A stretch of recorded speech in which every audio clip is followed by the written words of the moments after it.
It was 2:07 a.m. when I woke to the sound of my bedroom door clicking shut. At first, I thought it was a dream, but by morning, my account balance told the truth. $21,000 gone, flights booked, designer bags shipped, jewelry ordered, all to my sister's name.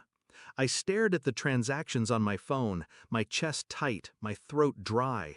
Not because of the money, because it was her. Growing up, I defended her. When teachers called her lazy, I said she was just misunderstood. When Dad bailed her out of debt, I told myself family came first. And when she lied, I called it weakness, not betrayal.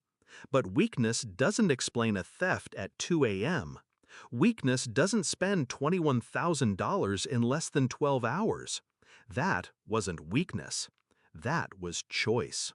I didn't confront her. I didn't scream, cry, or beg. I simply froze the account, reported the charges, and waited. Because every thief believes they're smarter than the one they stole from. And my sister was no different.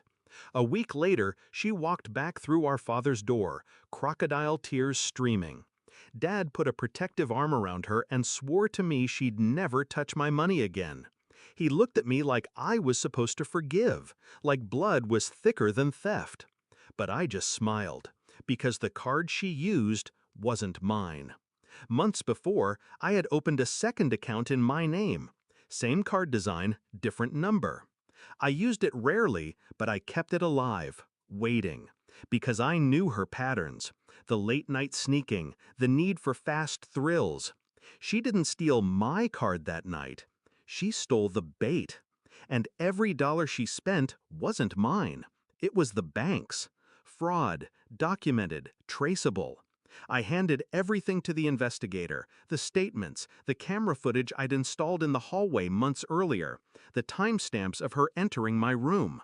No emotion, no drama. Just evidence. The bank pressed charges. Quietly, efficiently. By the time she realized, it was too late.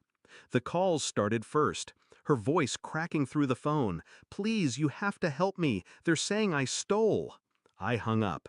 Then Dad called, furious. "How could you do this to your own sister?" I didn't answer. Because the truth was simple. I didn't do this to her. She did it to herself. The day of the hearing, she looked small.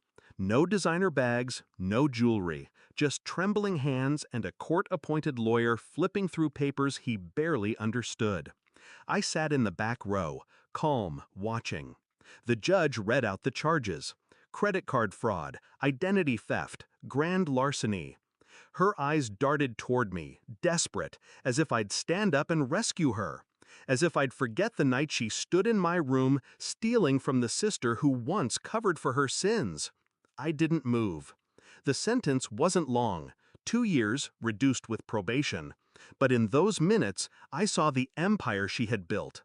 The fake friends, the borrowed luxury, the endless pity games, collapse into dust. She walked in with a smirk. She left in handcuffs. Afterward, Dad couldn't look me in the eye. He said I went too far, that I should have protected her, that family forgives. But I didn't feel guilty, because forgiveness isn't owed, it's earned, and she never earned it. Now the house is quiet. No footsteps at 2 a.m., no doors creaking open. I still see her face sometimes, in flashes. The night she stole, the morning she gloated, the day the cuffs clicked around her wrists. And when I do, I don't feel sadness. I feel clarity. She thought she played me, but I was always 3 steps ahead, because the card she used was never mine to lose.